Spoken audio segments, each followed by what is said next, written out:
Okay, good morning po ulit sa ating lahat. Good morning!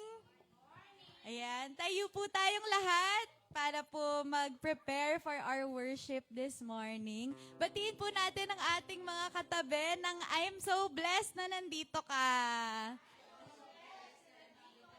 Yes, lalo na meron po tayo mga new timers po, first timers sa likod. Binabati po namin kayo. So, welcome po sa VFCC, pati na rin po sa online natin. Ngayon po, before we start with our praise and worship, may I call on Sister Nella for our opening prayer. Let's close our eyes and bow and feel the presence of the Lord. Lord, thank you for this morning. We ask for your blessings, protection, peace, and the power of your Holy Spirit for every families and household. Guide us and open our hearts as we listen to your words. Matuto po kami mamuhay ayon sa iyong kalooban. Thank you for your love and grace. This we pray in Jesus' name. Amen. Amen! Handa na po ba tayo magpuri sa ating Panginoon? Amen! Sige po, awitin po natin. Walang imposible dahil tunay nga. Walang imposible sa ating Panginoon.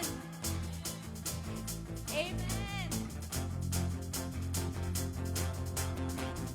Sa'yo lahat ay magagawa, lahat makakaya, kalakasan ko'y ikaw.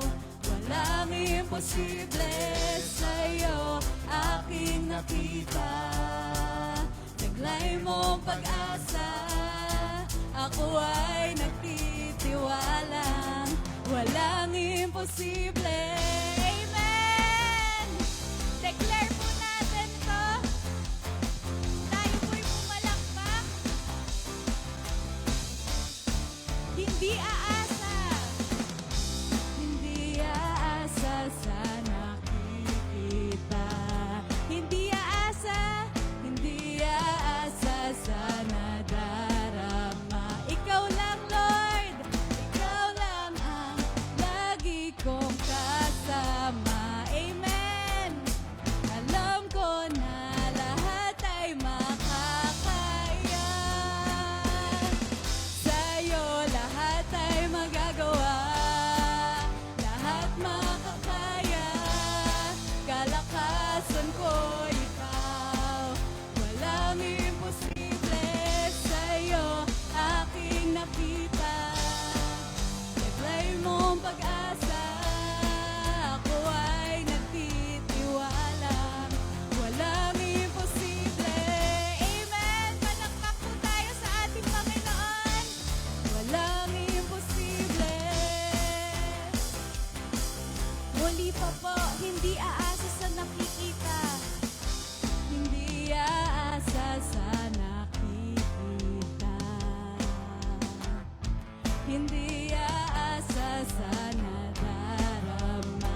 imposible sa'yo. At sa'yo, Lord, binibigay mo sapat na at higit pa. Wala na kaming hihilingin pa, Panginoon. Dahil sa'yo, we are content and satisfied in you alone, Lord. Di mangangamba sa kawalan pagpapala mo'y laging daan. Di matatakot sa panganib pagkat naririyan ka palagi. Di matitinag sa pagsubok ang pagsama mo'y tiyak at lubos. Di mapipigil sa pag-awit pagkat ikaw ay mabuti, ikaw ay mabuti, ikaw ay mabuti. Ikaw ang aking pastor. Kukulang sapat na at higit pa. Biyaya mo'y sagana at umaapaw. Sapat na at higit pa. Sapat na sa lahat kong pangangailangan. Higit pa sa lahat kong may naasahan. Wala na ngang mahiling pa pagkat ika'y sapat na. Ika'y sapat na at higit pa. Tayo po ay umikot at batiin po natin ang bawat isa ng good morning.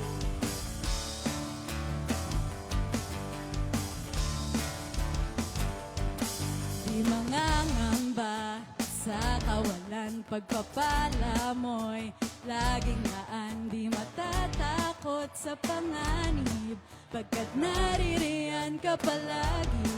Di matipinag sa pagsubok ang pagsama mo'y tiyak at lubos. Di mapipigil sa pag-awit pagkat ikaw ay mabuti. Pagkat ikaw ay mabuti. Ikaw ang aking pastor, hindi magkukulang. Sapat na at higit pa. Biyaya mo'y sagana at umaapaw. Sapat na at higit pa. Sapat na sa lahat kong pangangailangan. Higit pa sa lahat kong minasahan. Wala na ngang mahiling pa pagkat ika'y sapat na. Ika'y sapat na. Ikaw ang aking pastor, hindi magkukulang. Sapat na at higit pa. Biyaya mo'y sagana at umaapaw. Sapat na at higit pa. Sapat na sa lahat kong pangangailangan. Higit pa sa lahat kong inaasahan. Wala na ngang mahiling pa pagkat ika'y sapat na. Ika'y sapat na. Wala na ngang mahiling pa pagkat ika'y sapat na. Ika'y sapat na. Wala na ngang mahiling pa pagkat ika'y sapat na. Ika'y sapat na at higit pa. Amen!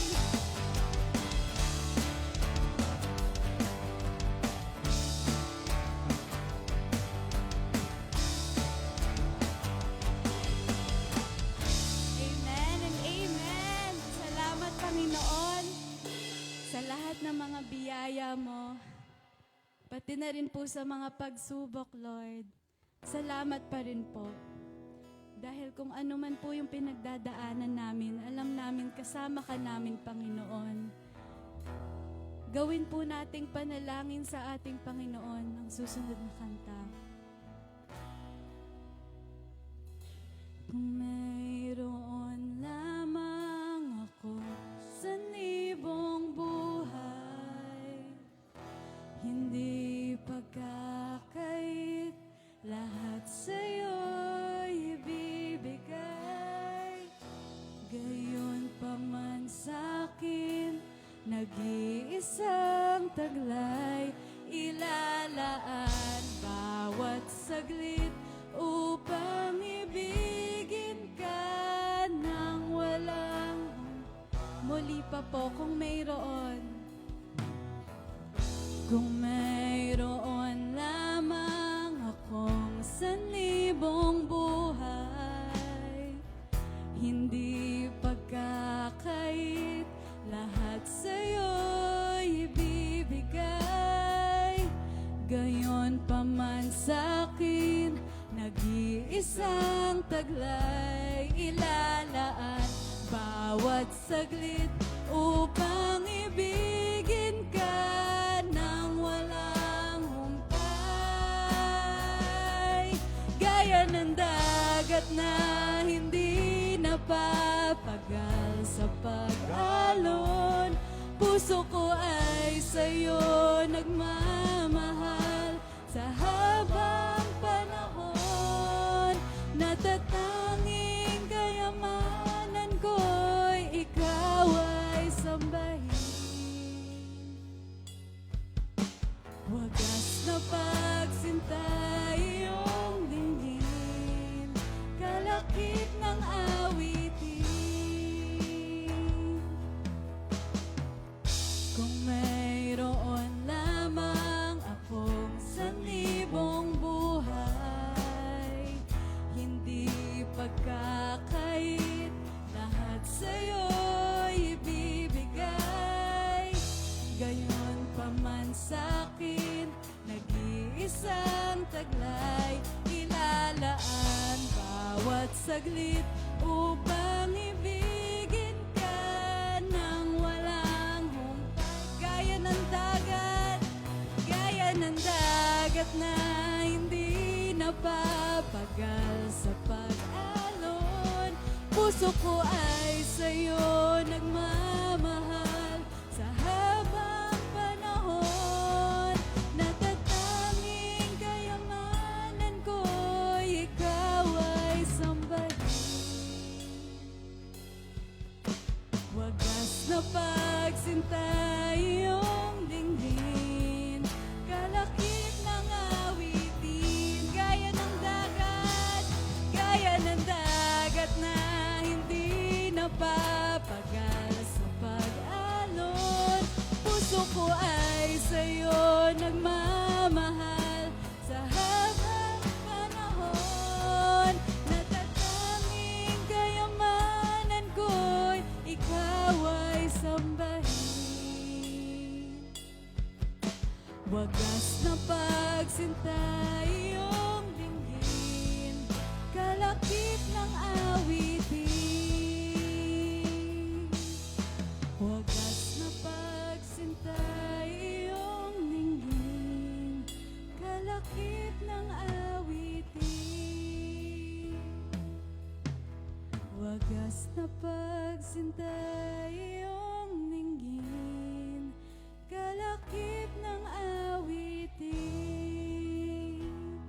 Yes, Lord.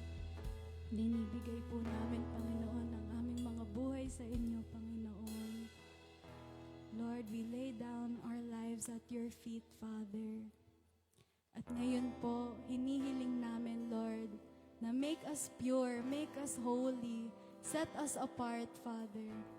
Gawin mo kaming banal mong tahanan.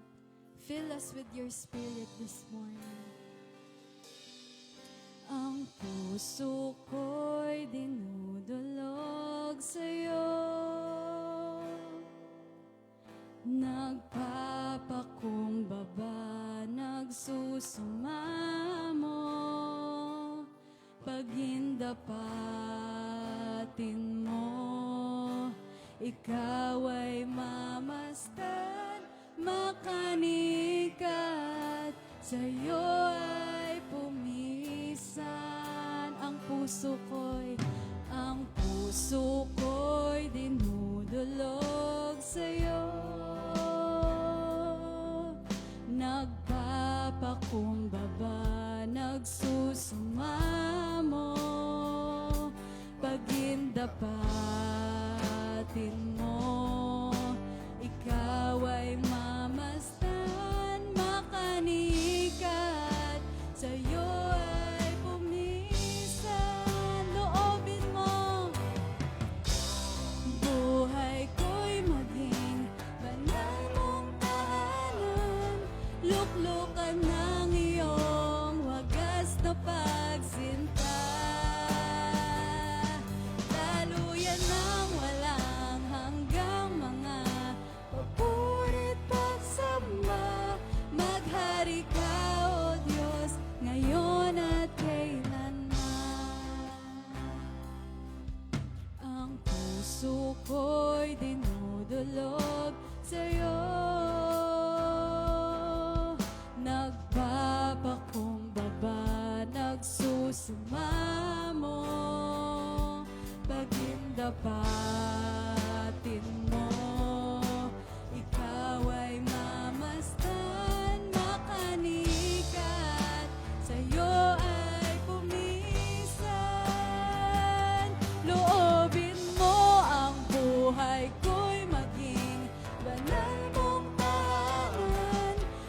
luklukan ng iyong wagas na pagsinta.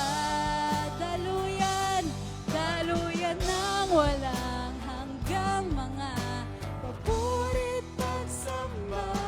Maghari ka, O Diyos, ngayon at kailanman. Loobin mo ang buhay ko'y maging banal mong tahanan. Luklukan ng iyong wagas na pagsinta. Daluyan ng walang hanggang mga papurit pagsamba. Maghari ka, O Diyos, ngayon at kailanman. Maghari ka, O Diyos, ngayon at kailanman. Maghari ka, O Diyos, ngayon at kailanman. Salamat, Panginoon. Salamat, Panginoon.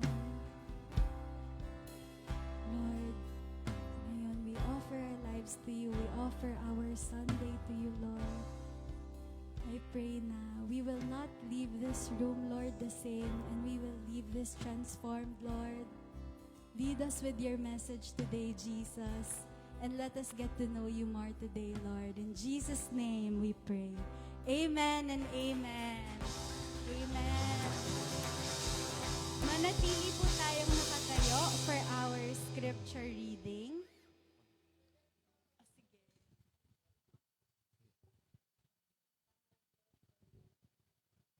Sige po.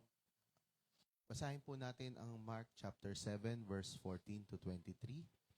Then Jesus called to the crowd to come and hear. All of you listen, he said, and try to understand. It's not what goes into your body that defiles you. You are defiled what comes from your heart. Then Jesus went into a house to get away from the crowd, and his disciple asked him what he meant by the parable he had just used. Don't you understand either? He asked. Can't you see that that the food you put into your body cannot defile you?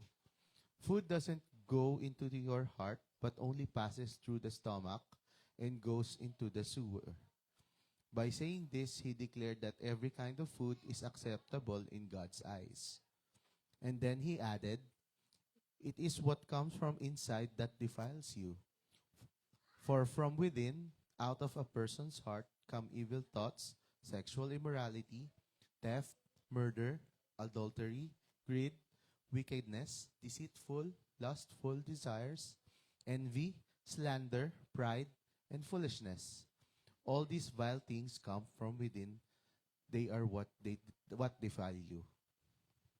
Sige po, amen. Makakapo na po tayo.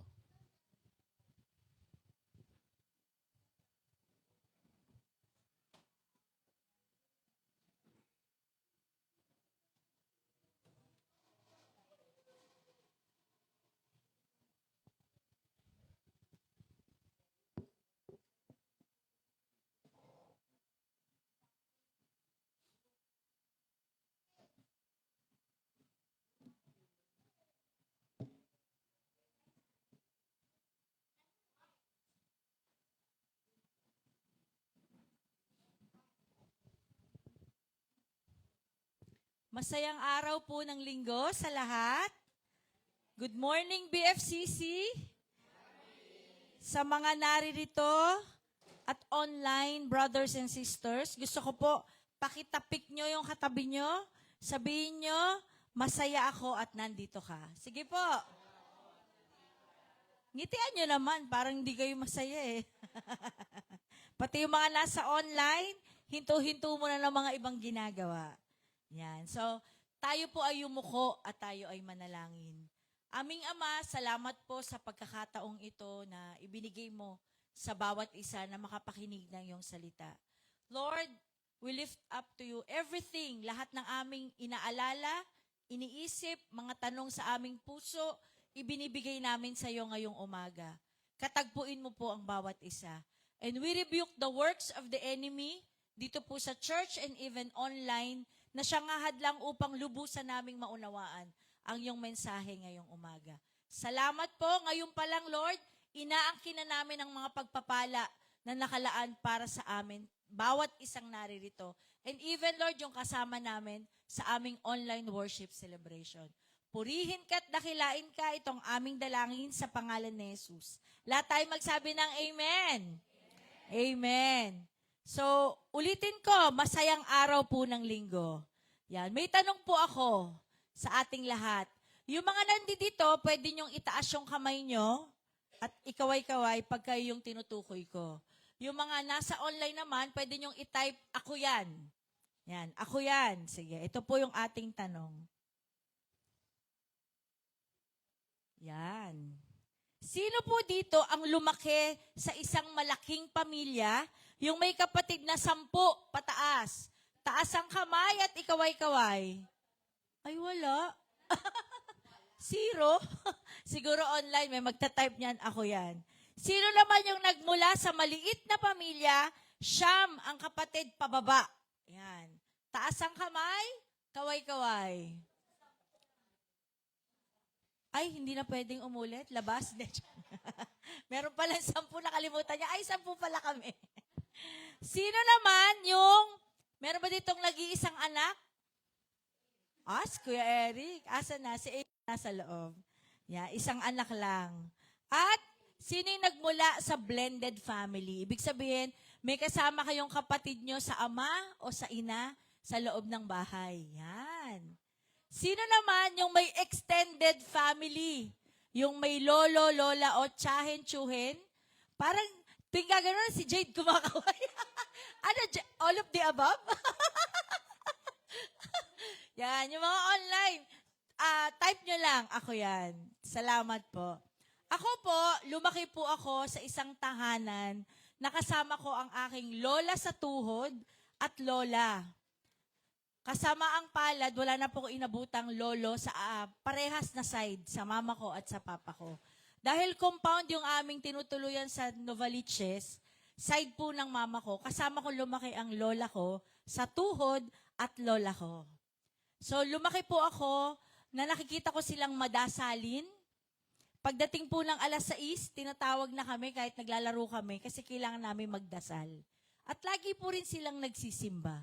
Kaya lumaki ako, namulat ang mata ko sa relihiyosong pamilya. Yan, simula bata. Namatay po ang lola ko sa tuhod, 16 na ako.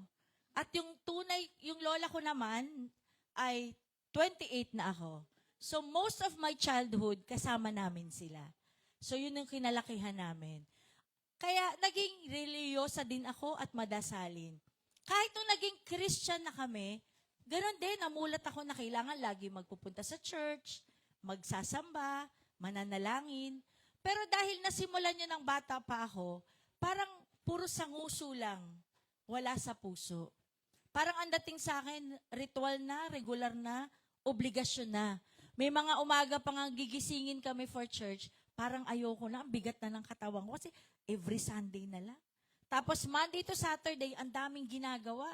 So Sunday na lang sana yung pahinga, and yet gigising ka uli ng maaga kasi pupunta ka sa church. Alam niyo yung ang bigat ng paa mo, nagdadabog ka paglakad. Parang may giant na dumarating, ikaw lang pala. Kasi ang bigat na nung paa. Hanggang sa na-encounter ko tong saying na to, sabi dito sa kasabihan, hindi lahat ng nasa loob ng garahe ay kotse. Ibig sabihin, hindi lahat ng nasa church, totoong may kaugnayan sa Panginoon. Yung iba, puro salita lang. Wala talaga sa kanilang mga puso. Kaya, kailangan pala, ang ating pagsamba ay magmumula sa puso, no? At talagang ating isinasa puso yung ating ginagawa. May pakikilala po ako sa inyo. Ito po si Leandro de Souza. Siya po ay isang Brazilian man. Siya po ay sumikat. He became famous as the most tattooed man in Brazil. Bakit? 95% of his body is covered with ink. Ito siya yung pag-whole body. Okay. So, yan po si Leandro.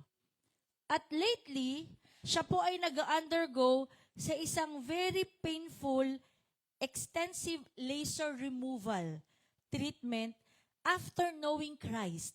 Nung makilala niya si Kristo and finding evangelical Christian faith, he wanted his outside to reflect his inner transformation. Sabihin niyo po, transformation. Yan. Nag-undergo siya ng pagbura ng kanyang mga tato. Sabi niya, truly nothing is impossible with the Lord. When the power of God is with us, He can truly change us and give us the right path. Tama po ba? Parang di kayo agree, ah.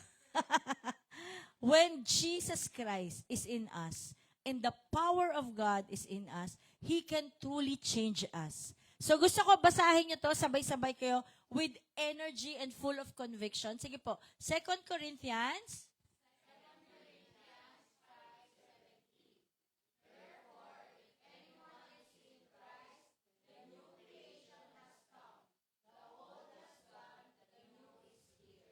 Amen. Very good. So dito, gusto ko lang linawin, ang issue po sa buhay niya ay hindi yung tattoo, Kuya Eric. Ang gusto ko pong bigyan ng diin dito ay yung transformation, yung pagbabago through God's power. Kasi ako po, nung hindi pa ako nakakilala, wala naman akong tattoo. So ngayon, nung ako'y nakakilala, wala naman akong ipatatanggal sa akin. So paano makikita ng ibang tao yung kabutihan ng Diyos at yung kanyang pagbabago sa ating buhay? No? Na ito ay dapat makikita yung kaibahan sa'yo. Sabi mo, kaibahan. Oops, hindi yan dahil ikaw. No? Hindi lang, ako lang to. Hindi po yan dahil sa atin, kundi dahil sa banal na spirito at sa biyaya ng Diyos na nararanasan natin sa buhay natin. Again, ang pagtanggap sa Lord, yung acceptance po, it is not a one-time, big-time event sa ating buhay. Tandaan nyo po, ang ating Christian life ay journey. Ito po ay walk with Jesus. Araw-araw, tuloy-tuloy. At alam nyo, magsisimula ito sa ating puso. Sabihin nyo, puso. Meron po akong principles of the heart. Lagi kong binabanggit, no, ng mga previous preaching, yung we are created, we are chosen, and we are called. Ito, bago naman to, para naman sa ating mga puso. Decision shapes vision. Mula sa ating desisyon at yung intensyon ng ating puso, no, dito nabubuo yung pananaw mo para sa iyong hinaharap. Ikalawa, desire drives action. Ito po yung mga gusto at naisin mo, yun ang magiging gawi at ginagawa mo. At ikatlo, destiny is transformation. Kung tama ang puso, sabi mo sa katabi mo, tama ang puso. Yan, may bagong buhay kay Kristo. Amen? Amen. Kaya ngayon, nakaseries po tayo sa Book of Mark. Last week, tinuro ni Pastor TJ is Mark chapter 6. Ngayon, Mark chapter 7 na po tayo. So, dito sa Mark chapter 7, ito yung overview ng buong chapter 7. Ini-encourage ko po ang bawat isa, even yung mga nasa online, gawin yung devotion nito. Basahin niyo po yung mga kwento sa Mark para mas lalo nating ma-invive kung ano yung preaching every Sunday. Talagang madama natin. No, ito pala yung kwento. Ito pala yung sinasabi. Kasi kung tutuusin, dapat to 1 to 23. Kaya lang ang haba po ng babasahin. Kaya 14 to 23 na lang yung binas. Halos kalahati yung natanggal. So, ito, ang Mark chapter 7. Ito raw po ay bagong kabanata, bagong chapter kung saan may bago na namang kwento na naranasan si Jesus sa kanyang ministerial work. Sa Mark 7, 1 to 5, ito raw po ay yung pinuna na sila ng mga Pariseyo. May naobserbahan sa mga disipulo. Sabi ng mga Pharisees, bakit hindi sila naguhugas ng kamay bago sila kumain?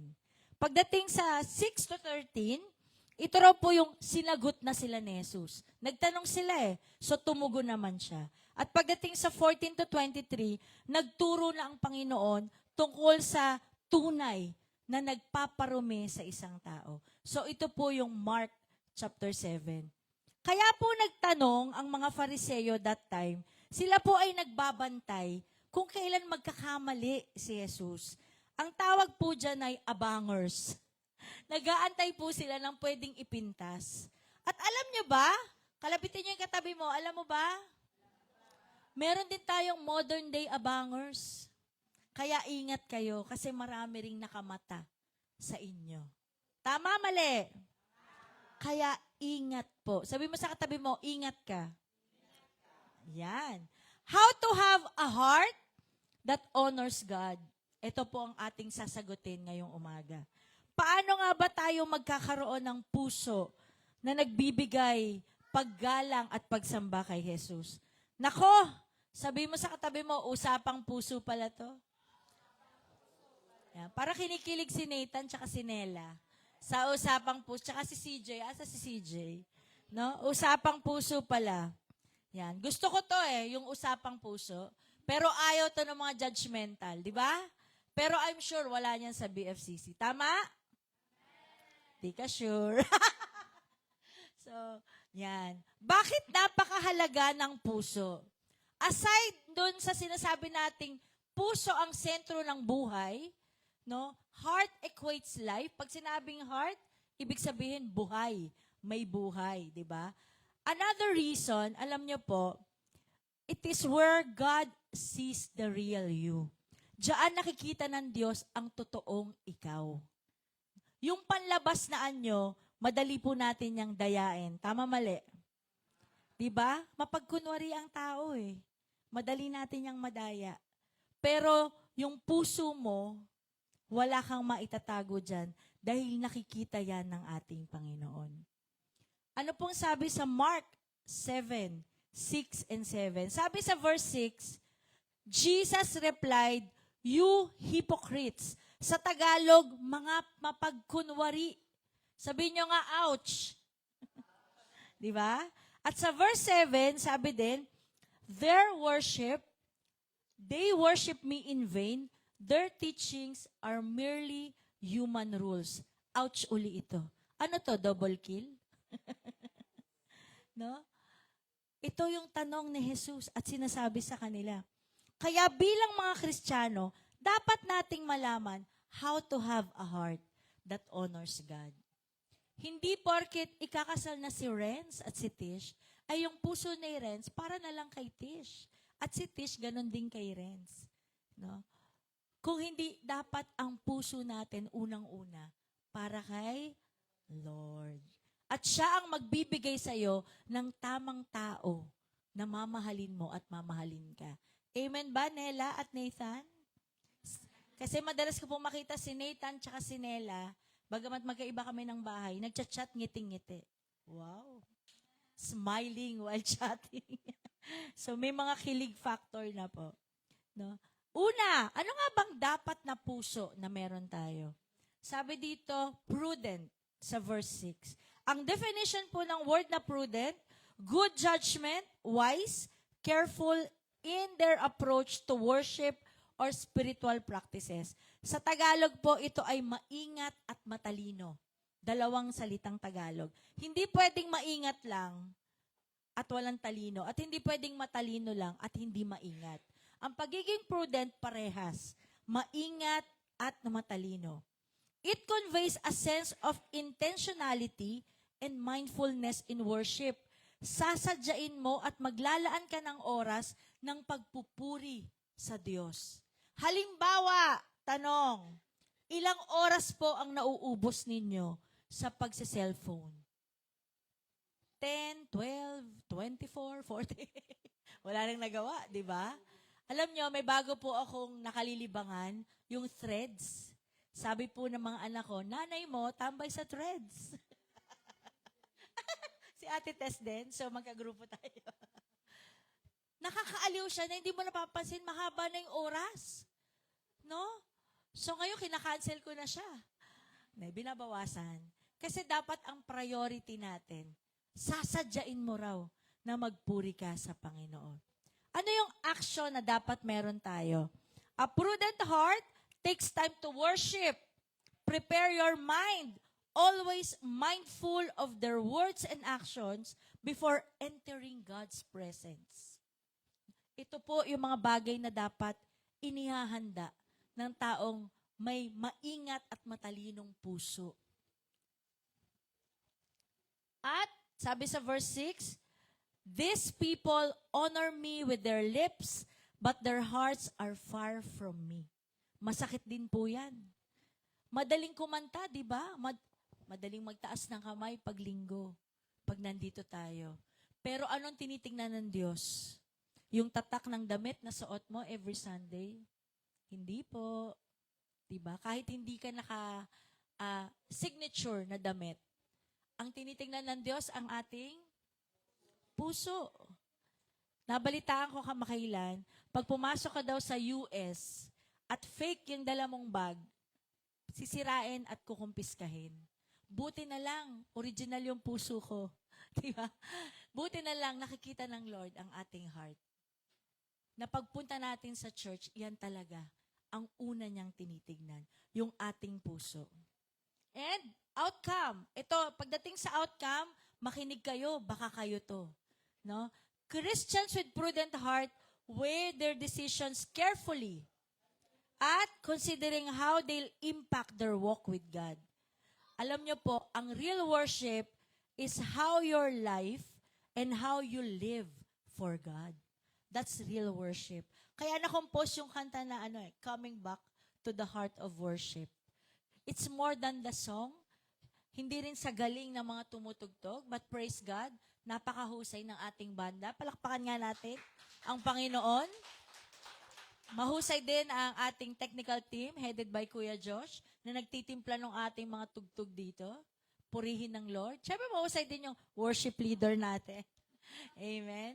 Pero more than that, real worship is how you live for God. It is your life.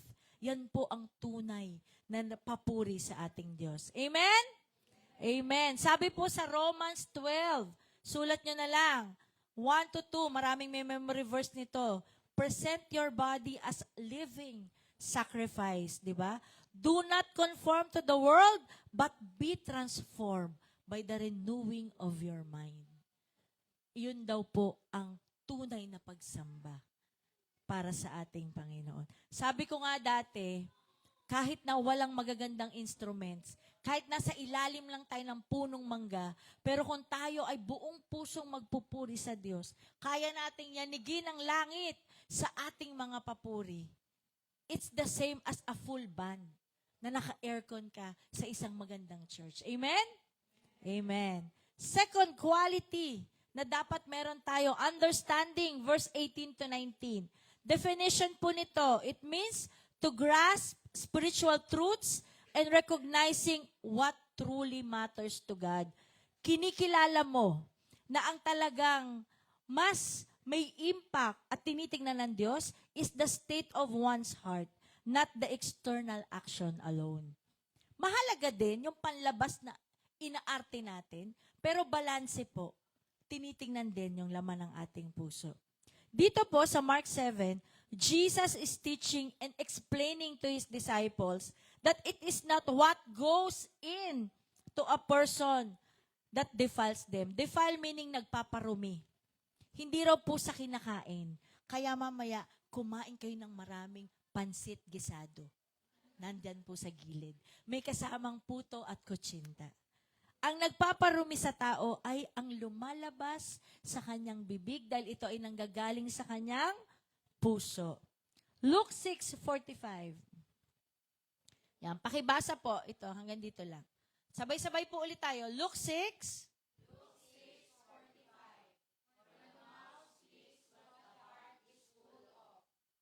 Diba? Kung ano yung lumalabas sa ating nguso, yun daw ang laman ng ating puso. Sabi sa verse 18, no? Are you so lacking in understanding? Sabi ni Jesus sa kanila. Tapos inulit niya, do you not understand?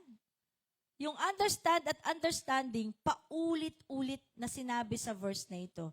Bakit? Kasi gusto niya talagang maunawaan natin. Sabi mo sa katabi mo, ikaw yan at ako. kailangan nating lubusang maintindihan yung prinsipyo ng Diyos. O, outcome ulit tayo. Baka kayo to. Christians who has that fully, no, or fully understand the truth tends to focus on the inner transformation and the heart condition rather than the external rules or rituals. It conveys authenticity of faith. Yan. Kailangan OG, tunay. No? Ang emphasis nito ay nandun sa genuine spiritual growth. Yung tunay na paglago. Kasama doon yung great compassion and struggles for other Christians. So mahalaga yung authenticity of faith. Totoo dapat yung iyong pananampalataya. Ikatlong quality, we must have a righteous heart. Verse 31. Righteous, ibig sabihin nito, it involves aligning of our heart and actions with God's standards of inner purity. Ito yung mga motibo ng ating puso. Kailangan daw align siya, parehas, no? Hindi siya nalilihis. Being righteous, hindi lang to yung outward action. Yung parang, pag lumakad ka, may bilog ka dito. Ting, di ba? May halo. Hindi lang ito tungkol sa outward na ating mga ginagawa. Dahil, uulitin ko, yung panglabas, madaling dayain, madaling gawin. Pero ang puso natin, kailangan nakapaloob tayo lagi sa layunin ng Diyos sa buhay natin. Paano po? We should be guided by the scriptures. Sino dito ang may Biblia? Physical Bible. Yan, taas ang kamay. Sino yung may Bible app? Free download naman yan, di ba? So, bukod sa nagsi-cellphone na kayo, Bible ang ilagay ninyo. Unahin ninyong basahin ang salita ng Diyos. Dahil ito po yung magiging gabay natin. Psalms 119:105, lista nyo na lang. Sabi dyan, Thy word is a lamp unto my feet and a light unto... Yung salita ng Diyos ang gagabay. Para kang lumalakad sa madilim na lugar, kailangan mo ng flashlight. Para alam mo yung susunod mong hakbang. Hindi ka mahuhulog, hindi ka madadapa, at hindi ka magkakamali. Dahil may gabay ka, at yun daw ang salita ng Diyos. We need a righteous heart, sabi sa verse 21. Sabi ni Jesus sa kanila, For from within, out of the heart of men, comes evil thoughts, such as, napakadami niyan, nakasaad dyan sa verse 21, lahat ng kasalanan na pwedeng maganap ay nagmula sa puso ng isang tao. Saan daw nagmumula? Parang wala na kayong lakas. Saan po? Yan, sa puso natin. Outcome ulit. Tignan natin. Christians with righteous heart knows that true uncleanliness o yung tunay na pagdurumi comes from inner evil desires of the heart. And righteousness requires inner purity. Amen? Amen. Inner purity. Mahalaga po yan. Next, last, ito na, empathetic. Verse 9. Ang definition po nito, understanding and caring for others' struggle. Ang difference po ng compassion and empathy, sa compassion, nararamdaman mo, naaawa ka. Yon. Pero pag may empathy ka, inilalagay mo yung sarili mo sa kalagayan niya. Kaya kung masungit siya today, hindi sasama ang loob mo. Kasi ay, baka masama ang pakiramdam niya. Siguro nagkasagutan sila ng asawa niya. Kaya hindi niya ako pinapansin. Natawa si Jade. Hindi yung, ay, magtatampo kay Jade. Aga-aga, hindi ako nginitian. Pula pa naman yung lips niya. Diba? Ang ganda-ganda ni Ate Bebs, di man lang ngumiti. Ano ba yun? Ganda ng damit. Yes. So, may mga bagay na ganon. Pag may empathy ka, inilalagay mo yung sarili mo doon sa tao. Hindi ka lang basta naaawa. Nararamdaman mo. Jesus shows empathy towards the sick. Dito, nabasa natin yan mula Mark 1. Poor, the outcast, the sinners. He showed compassion and genuine care. Pagpapakita ng habag, awa at totoong malasakit. Yan daw po ang puso na dapat mayroon tayo. Sino po dito yung mga senior citizen? Parang ang iksina ng taas. May 12%. Sino dito? Ang senior citizen. Alam po ninyo, sa verse 10, binanggit to. Sabi doon, honor your father or mother.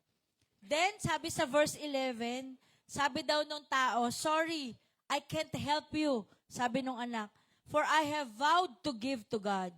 Sabi ni Jesus sa verse 12, you let them disregard their needy parents. Jesus demonstrate empathy to those who are overlooked and neglected. Nung araw pa pala, issue na ito.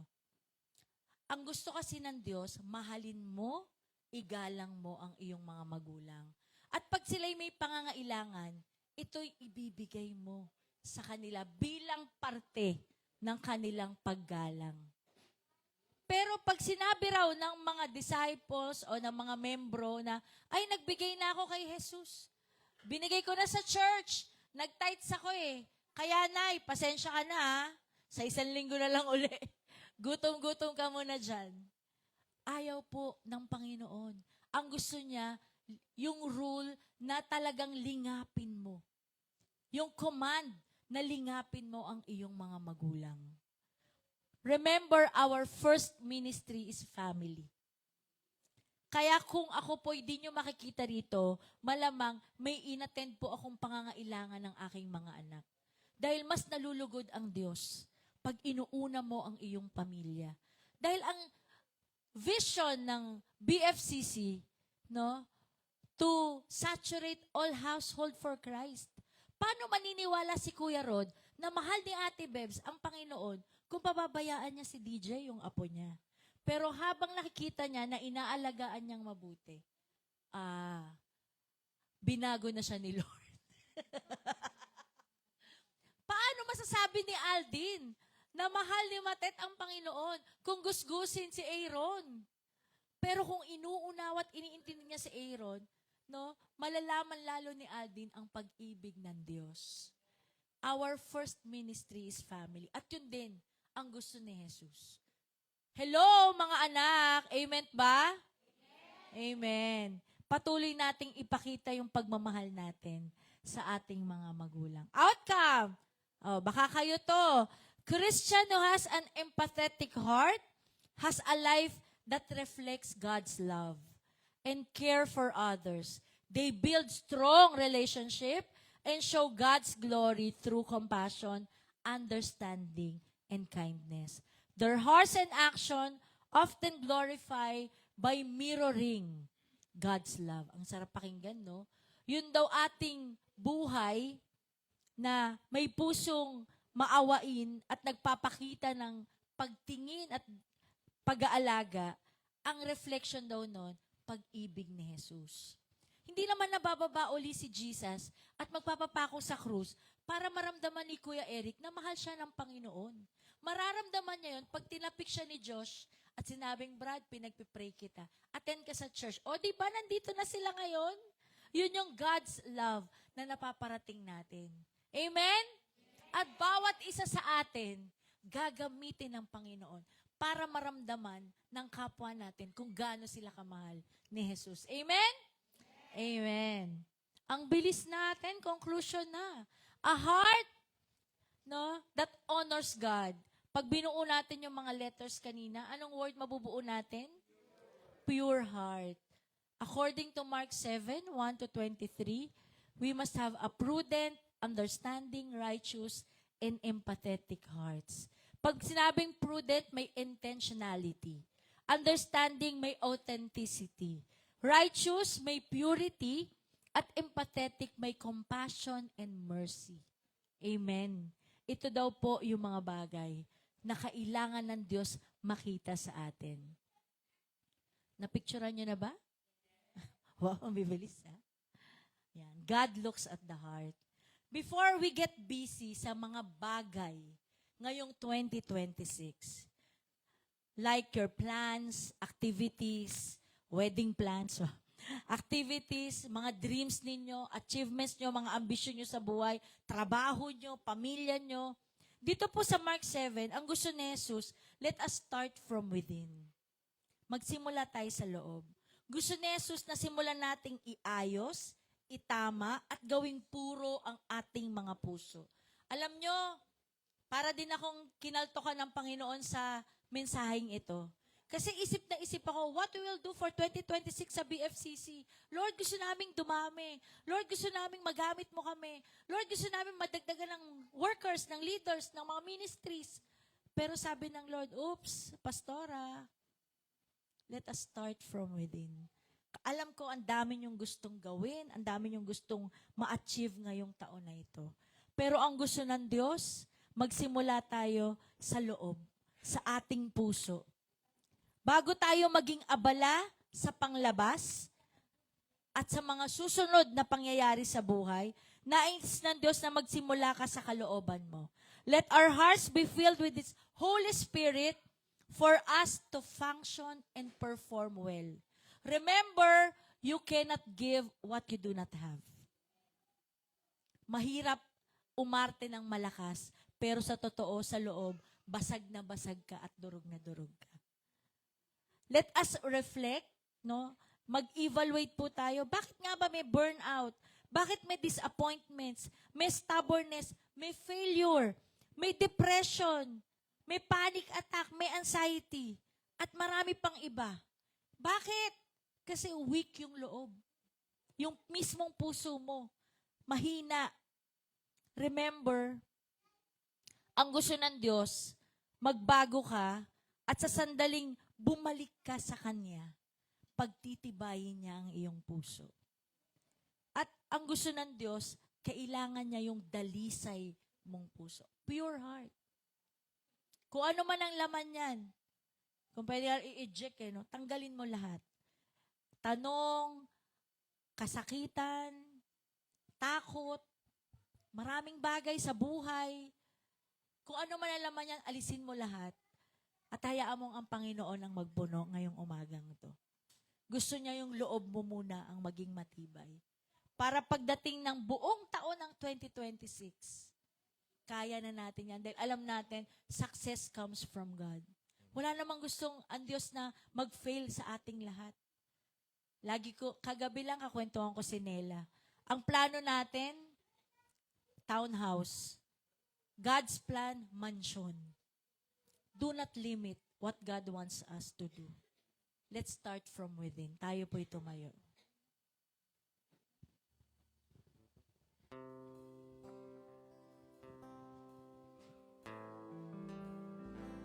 Hilingin po natin sa ating Panginoon na dalisayin ang ating mga puso at gawin tayong banal na tahanan. Ang puso ko'y dinudulog sa'yo, nagpapakumbaba, nagsusumamo, pagindapatin mo, ikaw ay mamasdan, makanikat, sa'yo ay pumisan ang puso ko'y dinudulog sa'yo, nagpapakumbaba, nagsusumamo, pagindapatin mo, ikaw ay mamasdan, makanikat, sa'yo ay pumisan. Loobin mo ang buhay ko'y maging banal mong tahanan, luklukan ng iyong wagas na pagsinta, daluyan ng walang hanggang mga papurit pagsamba, maghari ka, O Diyos, ngayon at kailanman. Ang puso ko'y dinudulog sa'yo,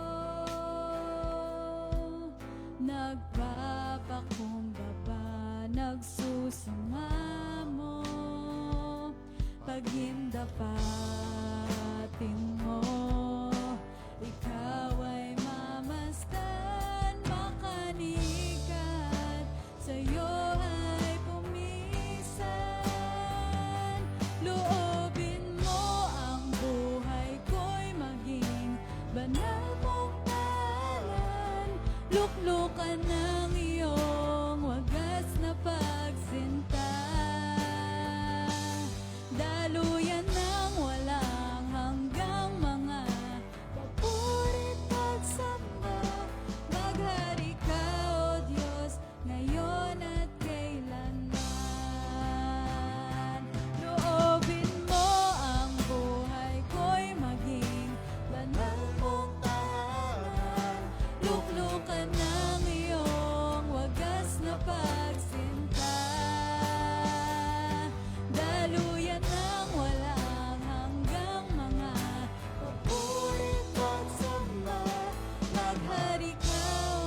Marami po tayong tanong sa ating puso. Madalas, pagpapasok po ang bagong taon, lagi nating sinasabi, magbabago na ako, Lord, aalisin ko na to. Ito na mga gagawin ko. Pero saglit lang, bumabalik tayo. Bakit po? Dahil kailangan puro ang ating puso. Hindi po aksidente na naririto kayo ngayong umaga. Ang gusto ko pong mangyari, gawin po nating ang panalangin na to na paglalabas ng lahat ng mabibigat sa ating puso. Ialay po natin sa Panginoon ngayong umaga, kausapin po natin siya, ibigay natin lahat ng kabigatan o anumang plano natin sa Panginoon at hingi natin na dalisayin niya ang ating mga puso. Hallelujah. Hallelujah. Sige po, I want to give time for all of us, maging yung nasa online. Manalangin tayo, kausapin natin ang Diyos sa umagang ito. Ibigay natin, ibuhos natin sa Kanya yung laman ng ating mga puso. At hilingin natin, Lord, Ikaw ang magpuno nito. Banal na Espiritu, fill us right now.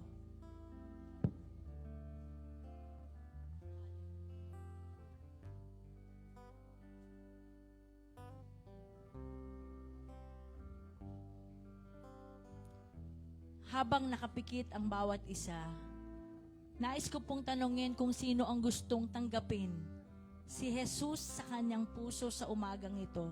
Taas mo, kapatid, ang iyong kanang kamay bilang tanda ng iyong pagsuko sa umagang ito. At sumunod ka sa aking panalangin. Panginoong Jesus, nakikita mo po ang laman ng aking puso. Ang takot, ang kabigatan, lahat ng ito'y ibinibigay ko sa iyo. Ikaw po ang magpuno sa aking puso. Ikaw ang maghari sa aking buhay. Tinatanggap kita bilang aking Panginoon at tagapagligtas. Salamat, Diyos, sa pag-ibig mo at sa kapatawaran ng lahat ng aking kasalanan. Ikaw po ang mag-ingat sa akin at sa aking buong pamilya. Maraming salamat po. Itong aking dalangin sa pangalan ni Jesus. Ako na lang po ang mananalangin para sa inyo. O Diyos, nakikita mo po ang kalagayan ng bawat isa. Salamat sa iyong presensya at sa banal na Espiritu na nararamdaman namin ngayong umaga. Ang pagtugod mo at paghipo mo, Panginoon, sa aming mga puso, sa aming mga buhay. Loobin mo, O Diyos, na ang aming puso'y maging banal mong tahanan. Magkaroon po kami ng sapat na oras sa pananalangin, pag-aaral ng iyong salita. Dahil alam namin, Lord, na ang aming spiritual walk ay journey with you, O God. Ikaw ang aming kasama, Panginoon. At dahil dyan, Lord, we declare healing. We declare blessings upon blessings. We declare your victory, Lord, sa aming mga buhay. Salamat, Lord, sa kalakasan. Anumang challenges, anumang struggles, ang aming pinagdaraanan at pagdaraanan pa, palakasin mo kami. Sustain us, Lord. Palayain mo kami, O Diyos. Salamat, Panginoon. Salamat po sa buhay na ito. Purihin ka, sambahin ka. Ikaw lang ang matanghal, Panginoon, sa aming buhay. O, ikaw ang makita, O Diyos, sa aming mga buhay. Dakilain ka, Panginoon, at sambahin ka. Salamat, itong aming dalangin. Sa pangalan ni Jesus, lahat tayo sumigaw ng Amen. Amen! Pwede po tayong makaupo muna. So mag-a-announcements po muna tayo. Sana po na-bless tayo, no? Very blessed po ako sa ating preaching this morning. So about sa pagiging dalisay, pagdadalisay ng ating mga puso. Okay, so for our announcements, Meron po tayong online prayer meeting every Thursday po at 7:30 a.m. So sa mga gusto pong sumali, since online lang naman po to, lalo na po yung ating mga online viewers, pwede po tayong sumali. So message nyo lang po si Sister Tess or si Sister Glenda. Next po is yung young moms natin. So sa mga merong mga babies dyan, wow.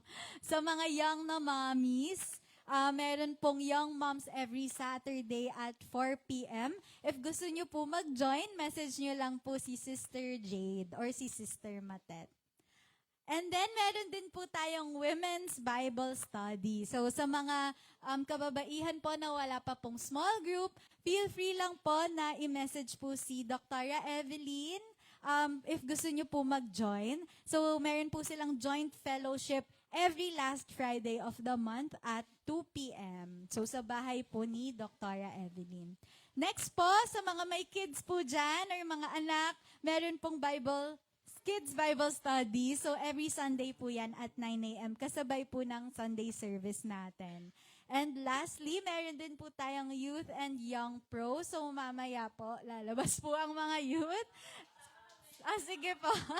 Wow. Nag-invite lahat na ng VFCC. So sa mga youth po and young pro, welcome po kayo mag-join. Meron po kaming, i-continue po namin ng aming Bible and Chill. Every Friday po yan online. So ages 13 and above. Yan. Feel free po to join us. Thank you. So ngayon po, pwede na po tayo mag-proceed sa ating tithes and offering.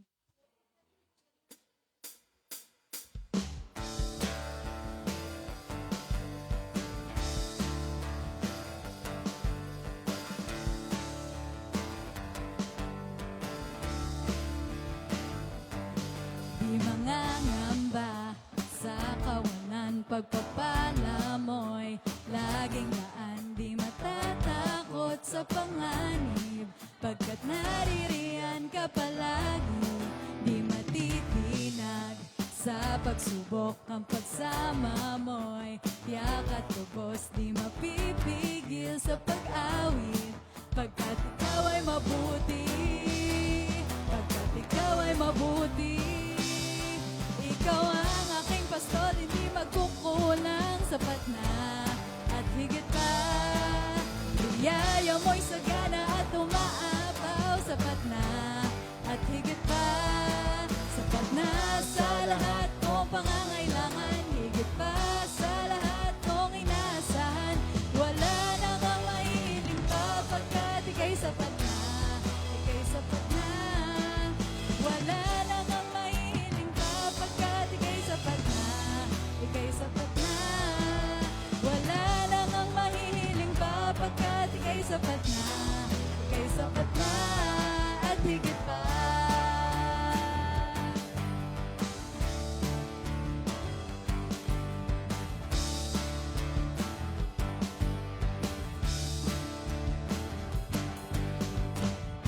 Amen.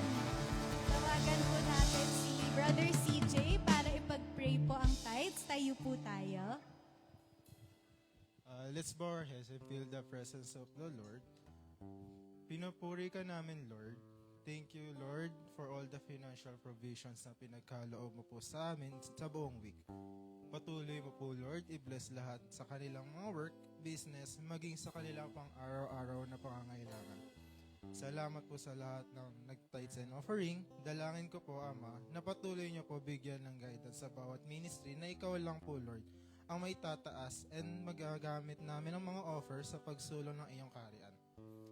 Thank you, Lord, for your steadfast love and mercy on us. In Jesus' name we pray. Amen. Let us remain standing po for our doxology.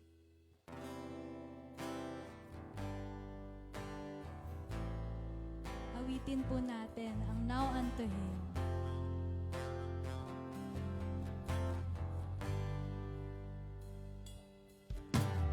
Now unto Him who is able to keep you from falling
Tayo po'y manalangin. Sa Diyos na nakakakita ng ating puso at nakakabatid ng ating isipan, sa Diyos na nagpapatawad at nagmamahal sa atin nang walang pasubali, ibinibigay namin ang lahat ng papuri, lahat ng pagsamba sa iyo, aming Panginoon. Mawalay man kami sa presensya ng bawat isa, huwag po kaming mawawalay sa presensya mo. Palakasin mo po ang aming puso, gawin mo po itong dalisay, puro, at ikaw po, O Diyos, ang magbigay sa amin ng tagumpay. Tagumpay ng buhay ang nagbumula sa iyo. Purihin ka, Panginoon. Salamat din sa pag-ibig ng aming mga kapamilya, ng aming mga kaibigan, ng aming mga kapitbahay. Patuloy po naming maipadama, O Diyos, ang unconditional love na ipinagkaloob mo sa amin. Ma-share po namin ang God's love sa bawat isa. Salamat po itong aming dalangin sa pangalan ni Jesus.